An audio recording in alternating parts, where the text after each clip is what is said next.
There, well-to-do white eugenicists, like birth control advocate Margaret Sanger, discussed the supposed problem of overpopulation among those so-called lower races, while the Rockefeller Foundation funded the meeting. But, just as for former aristocratic defenders of slavery, it was no longer useful to publicly defend slavery as an institution after the American Civil War, and hence they moved to espouse the scientific racism justified by Darwin. So too, for eugenicists of the 20th century, it was no longer a viable option to propagate scientific racism and eugenics after the Second World War, when the Nazis had given it a bad name.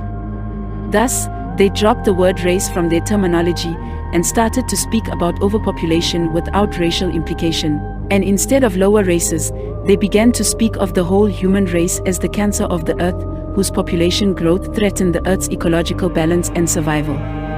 Hence Julian Huxley, Eugenics Society's 9th president,